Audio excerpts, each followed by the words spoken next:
सूरज आसमान में अपनी लालिमा बिखेरते हुए अस्त होने जा रहा था, तो वहीं था। इन सब के बीच प्रिया बड़ी तन्मयता से अपने रूप के निखार में लगी हुई थी। प्रिया नई नवेली दुल्हन थी। हाल ही में उसकी शादी उसके बॉयफ्रेंड नितिन से हुई थी।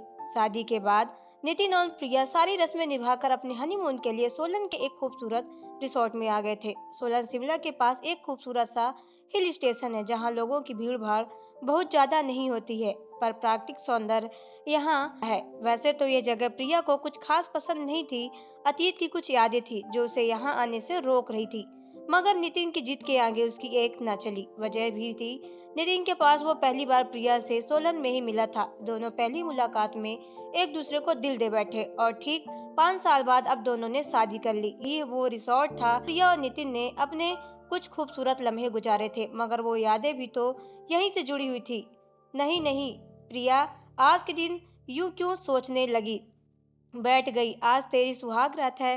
नितिन अभी बाहर से आता ही होगा। ठीक है, उसने कुछ सरप्राइज प्लान किया है मेरे लिए। मैं भी क्या सोचने लगी, मुझे तो नितिन के ख्यालों में खोना चाहिए। सोचते हुए प्रिया अपने आप को पुरानी यादों से बाहर निकाल लेती है और फिर रूप की मोहनी में खो जाती है। आज तक उसने प्यार से करीब नहीं आने दिया, पर आज तो सोचकर ही प्रिया अंदर तक सिहर उठती है और उसका चेहरा शर्म से लाल हो जाता है। बेचैनी से वो घड़ी की तरफ देखती है। अब बस 10 मिनट और फिर मन ही मन मुस्कुराते हुए प्रिया अचानक सिहर उठती है। और ये क्या, अचानक इतनी ठंड क्यों लग रही है मुझे? अरे मेरे हाथों को रोए रोए हुए भी खड़े हो गए। प्रिया चारों तरफ नजर दौड़ाती है तो खिड़की का एक पल्ला खुला सा दिखता है।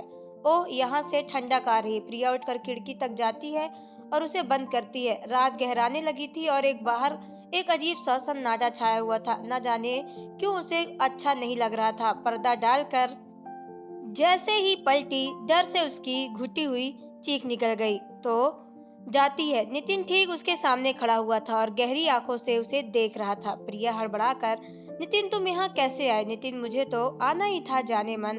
तुम किसी और को एक्सपेक्ट कर रही थी क्या? प्रिया, नहीं, मतलब तुम अंदर आए, दरवाजा तो बंद था। नितिन डार्लिंग, आपको सरप्राइज देने के लिए मैंने एक और चाबी रिसेप्शन से ले ली थी। प्रिया, ओह, लेकिन नितिन प्रिया के करीब आते हुए, नहीं, कुछ नहीं, आज मेरा दिन है। आंख मारते हुए, आई मीन कि मैं तुमसे बहुत करीब आना चाहता हूँ। तुम कुछ नहीं बोलोगी? प्रिया शर्मकार अपने आप ही सिकुड़ जाती है। धीरे धीरे नितिन उसके करीब आने लगता है, करीब और करीब। प्रिया अपनी हवा को संभाल नहीं पा रही थी। शर्माकर उसने अपनी आंखें बंद कर ली। तभी उसे अपने होठों का पर प्यार का पहला एहसास हुआ। पहली छुअन, उफ! प्रिया तो मोम की पिघल गई। तभी उसके होठों पर बर्फ की चादर सी जम गई। ठंड की एक लहर भीतर तब उसे जमा गई। तड़प कर उसने आंखें खोली और नितिन को जोर से धक्का दिया। प्रिया आंखें फाड़े नितिन को देख रही थी। वही नितिन उसे अजीब सी हंसी हंस रहा था। प्रिया कांपते हुए, नितिन, ये सब क्या है? तुम्हारे होठ इतने ठंड कैसे हैं? मेरी तो कपकपी ही नहीं जा रही। नितिन, तो आओ तुम्हें अपने प्यार से गर्माहट दे दूं। प्रिया को नितिन का व्यवहार कुछ बदला हुआ सा लग रहा था। फिर भी वह कुछ ज्यादा नहीं बोली, क्योंकि नितिन से पहले ही साफ कर दिया था कि पहली रात को मैं तुम्हें रोकना नहीं चाहूंगी। और फिर भी न जाने क्यों प्रिया नितिन की नजदीकियों से घबरा रही थी। तभी नितिन ने सारी लाइटें बंद कर दी। अब कमरे में मध्यम रोशनी थी, लाल रंग की रोशनी का प्रिया का जोड़ा था और लाल नितिन शर्ट भी था। बेडशीट भी थी, सजे हुए फूल भी थे, यहाँ तक कि केक भी लाल ही था, जिस पर बड़ी सी सुंदर सी गुड़िया बनी हुई थी। पर उसने भी लाल ड्रेस पहनी हुई थी। वैसे तो लाल रंग रोमांस का होता है, पर यहाँ कुछ अजीब सा लग रहा था। भयावह यह प्रिया देख सब कुछ रही थी, पर न जाने वो खुश नहीं हो पा रही थी। तभी नितिन ने उसका हाथ पकड़ा तो वह एकदम से सिहर गई। नितिन की पकड़ इतनी मजबूत थी कि प्रिया को अपने हाथों में उसकी पकड़ के निशान तक महसूस हो गए। वो कुछ कहती कि तभी नितिन ने उसके हाथ में चाकू पकड़ा दिया।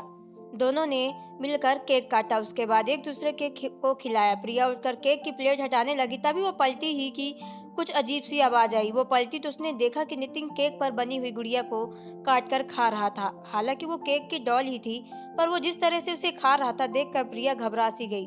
नितिन की जब उस पर नजर पड़ी तो वो हंसते हुए बोला, क्या हुआ? आज मैं तुम्हें भी ऐसे ही काट कर खाऊंगा। प्रिया 2 कदम पीछे हट गई, पर नितिन ने बड़ी सी स्माइल देते हुए अपनी ओर उसे खींच लिया। बैलेंस बिगड़ते की वजह से ही जो नितिन के ऊपर आग गिर पड़ी। वैसे तो यह पल बड़ा रोमांटिक होना चाहिए था, लेकिन प्रिया के लिए किसी सदमे से कम नहीं था। वह जैसे बर्फ से सिल्ली पर गिर पड़ी थी। जितनी तेज से वो गिरी थी, उससे दुगनी रफ्तार से उसे उठने की कोशिश की, लेकिन नितिन की पकड़ इतनी मजबूत थी कि वो जकड़ में रह गई। इधर नितिन ने गोद में उठाया और ले जाकर बिस्तर पर लिटा दिया। तब तक प्रिया ठंड से इतना कांप चुकी थी कि उसकी बोलती ही बंद हो गई और धीरे धीरे नितिन उसके करीब। दूसरों की गर्मी उसे पिघला रही थी। ना आखिर कब पता नहीं, उसको बर्फीली सी उंगलियां प्रिया के पूरे शरीर पर रेंगते हुए उसके भीतर तक सिहरने लगी। वो मजबूर कर रही थी। अब तक वो जो भी बर्फ की सिल्ली जैसी जम चुकी थी, उसकी पहली रात का खुमार बर्फ की सिल्लियों के नीचे ठिठुर चुका था। कोई भी इतना ठंड कैसे हो सकता है? दूसरों की गर्मी उसे पिघला नहीं सके। आखिर हाथ कब कपाते हुए पहले मिलन का हस्य ऐसा था। प्रिया ठंड के मारे हिल नहीं पा रही थी। उसकी आंखें बंद थी और जब ठंडे से कसे हुए थे, जब वो बोलने समझने की स्थिति में नहीं थी और वो आंखें बंद कर ली और उसके कान में वो कुछ फुसफुसाया। मैंने कहा था ना कि सुहाग रात तो तुम मेरे साथ ही मनाओगे। सिर्फ मैं तुम्हें वही लौटाना चाहता था जो तुमने मुझे दिया था, सिर्फ प्यार। इतना सुनते प्रिया ठंड से बेहोश की स्थिति में चली गई। बहुत देर बाद खिड़की की ओर गुनगुनी सी धूप की गरमाइश पाकर प्रिया की आंखें खुली। उसके शरीर का रोया रोया दुख रहा था। वो याद करने की कोशिश कर रही थी कि आखिर उसके साथ क्या हुआ। अभी वो कुछ सोचती समझती कि तभी कोई जोर जोर से दरवाजा पीटने लगा। तभी प्रिया ने देखा कि नितिन तो बिस्तर पर नहीं था। मुश्किल से उसने बाहर की ओर देखा। उसने दरवाजा खोला तो देखा कि नितिन हड़बड़ाया हुआ सा सामने खड़ा था। साथ में पुलिस भी थी। वो बड़ा ही अस्त व्यस्त सा लग रहा था। प्रिया ने सोचा कि क्या ये इसी हालत में बाहर गया था, लेकिन क्यों? पुलिस वाले के साथ होटल स्टाफ भी था जो प्रिया को विचित्र नजरों से घूर रहे थे। होटल का मैनेजर बोला, मैडम, अगर आपके पति रात भर रूम पर वापस नहीं आए तो आप हमें बता सकती थी, हम लोग उन्हें ढूंढ लेते। कम से कम इनकी ये हालत तो ऐसी नहीं होती। प्रिया असमंजस में थी। रात भर तो नितिन उसके साथ ही था, पर ये लोग ऐसे क्यों कर रहे थे? पर अपनी सफाई में उससे कुछ बोला ही नहीं गया। वो लोग उसे नितिन के साथ छोड़कर चले गए। प्रिया नितिन को लेकर अंदर आई। तभी वो स्थिति समझने की कोशिश कर रही थी कि नितिन उसका हाथ पकड़कर रोने लगा। बोला, मुझे माफ कर दो प्रिया, मैंने तुम्हारी सुहागरात खराब कर दी। मैं फंस गया था। मैंने बहुत कोशिश करी पर मैं वहां से निकल ही नहीं पाया था। सॉरी प्रिया, मैं समझ सकता हूँ कि मेरे बिना तुम्हारी रात कैसी बीती होगी, पर मैं कुछ नहीं कर पाया। कुछ नहीं प्रिया यह सुनकर सुन्न हो गई। अगर नितिन रात को वो रूम में नहीं था तो वो कमरे में कौन था? नितिन जैसा दिखने वाला कौन आ गया था? और तो वो उसने मेरे हाथ सोचकर ही कांप गई प्रिया। उसकी सुहागरात तो हो चुकी थी, बर्फीली सुहागरात, एहसासों के परे एक निर्जीव निष्प्राण सा मिलन। मगर किसके साथ? प्रिया ने बड़ी हिम्मत जुटाकर नितिन से पूछा, अगर तुम यहाँ नहीं आए थे तो कहाँ गए थे? तुम्हारे पास तो रूम का एक्स्ट्रा चाबी भी थी। तो नितिन, मेरे पास अगर एक्स्ट्रा चाबी होती तो मैं अभी दरवाजा क्यों पीटता? बात तो सही थी। नितिन अभी प्रिया का दरवाजा खोलने पर ही अंदर आया था। अगर नितिन सच बोल रहा था तो फिर वो सब क्या था? तभी नितिन बोला, प्रिया, पता है मैंने क्या देखा? प्रिया, क्या? मैंने तुम्हारे बुके लेकर आ रहा था, अचानक से हवाएं बदल गई। थोड़ा बचने के लिए मैं इसी रिसोर्ट के पीछे वाली ढलान पर बर्फ से फिसल कर गिर पड़ा। मैं जो वहाँ बड़ा सा पेड़ के ना पीछे वाले गेट पर वहीं बैठा था। अचानक उसके आसपास की जमीन तड़कने लगी और ऊपर की जमी हुई बर्फ की चादर अपनी जगह से हट गई। पता उसके नीचे निकलकर एक लाश बाहर आई जो बिल्कुल सही सलामत थी और लग रहा था कि वो बस सो रहा था। पर अचानक ने उसकी आंखें खोल दी। उसे देखते ही मैं बेहोश हो गया और रात को कुछ लोग मुझे उठाकर हॉस्पिटल ले गए, जहाँ से पुलिस मुझे यहाँ लेकर आई है। नितिन हकहकाते हुए बोला। नितिन पर ऐसा लग रहा था जैसे वो लाश अभी भी मुझे घूर रही हो। प्रिया, किसकी लाश थी? नितिन, पता नहीं। उसकी फ्रेंच कट दाढ़ी थी और घुंघराले बाल थे। यह सुनते ही प्रिया धम्म से नीचे जमीन पर बैठ गई। उसके मुंह पे कोई आवाज नहीं निकली और वो पर दिल में एक नाम हथौड़े की तरह गूंजने लगा, गिरीश। उसे ये सब याद आ रहा था। उसे लग रहा था कि बस उसके साथ प्रिया के कानों में गूंजने लगे जब उसने कहा था, सुहाग रात तो मैं तुम्हारे साथ ही मनाऊंगा। शायद मनाता भी अगर प्रिया ने उसे 5 साल पहले उस रात को पीछे वाले गेट के पास वाले गड्ढे में ढकेल न दिया होता। वह बहुत गहरा गड्ढा था। वह बर्फीली शुरू हो चुकी थी। उसने गिरीश के साथ मंदिर में शादी कर ली थी, पर सुहाग रात नहीं हो पाई थी। प्रिया की शर्त थी कि जब गिरीश कुछ बन जाएगा तभी वो उसके साथ सुहागरात मनाएगी, इसलिए उन दोनों का मिलन नहीं हो पाया था और किसी को भी इस चीज की कोई भनक नहीं थी। मगर इस बीच नितिन प्रिया के जीवन में आया और इसी रिसोर्ट में उससे मिली थी। इसके लिए वो पागल था और प्रिया उसकी जायदाद पर लट्टू हो गई थी। नितिन को पाने के लिए प्रिया ने धोखे से गिरीश को पीछे ले जाकर उसे गड्ढे पे गिरा दिया था।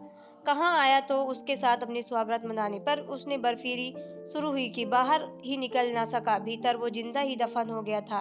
लेकिन तब भी उसने चिल्लाकर प्रिया से यही कहा था कि कि सुहाग रात तो मैं तुम्हारे साथ ही मनाऊंगा, मैं ही प्रिया। ये सब नितिन को पाने के लिए किया था। नितिन का पैसा पावर उसे लुभा रहा था, इसलिए साधारण से गिरीश को उसने रास्ते से हटा दिया था। पर वह गिरीश लौट आया। उसने न सिर्फ प्रिया के साथ सुहाग रात मनाई, बल्कि उसके कर्म उसे लौटा भी दिए। अब प्रिया के कानों में गिरीश के रात को कैसे शब्द गूंज रहे थे, तो उसने मुझे दिया था, मैं वही लौटा रहा हूँ। प्यार सही तो था। प्रिया ने उसे बर्फ की मोटी चादर में नीचे जिंदा दफना दिया था, इसलिए उसने सुहाग रात के दिन ही ठंडक का एहसास उसे दिलाया था। उफ, ये क्या हो गया था। अब उसकी आवाज बिल्कुल बंद हो चुकी थी। ये खौफनाक रात हमेशा के लिए प्रिया की हकीकत बन चुकी थी, क्योंकि उसे एहसास था कि उसने जिसके साथ अपनी सुहाग रात मनाई थी वो एक भूत था, एक सचमुच का भूत। वो ना तो किसी को बता सकती थी, ना कभी किसी को मिलन कर सकती थी। वो एक जिंदा लाश बन चुकी थी, बर्फीली लाश, क्योंकि जो ठंडक ग्रीस को हुई आत्मा उसके शरीर को दी थी, वो कभी ना जाने वाली में थी। कभी साथ सुहागरात मनाकर वो भी भूत बन चुकी थी, एक जिंदा भूत। दोस्तों, आपको स्टोरी कैसी लगी हमें कमेंट बॉक्स में जरूर बताएं। अगर आप हमारे चैनल पर नए हैं तो चैनल को सब्सक्राइब करके बेल आइकन को प्रेस कर ले, ताकि आने वाली सभी वीडियो का नोटिफिकेशन आपके मोबाइल पे सबसे पहले पहुंचे, क्योंकि मैं ऐसे ही वीडियो आप लोगों तक लाती रहती हूँ। तो चलिए मिलते हैं नेक्स्ट वीडियो पे। Okay bye, take care.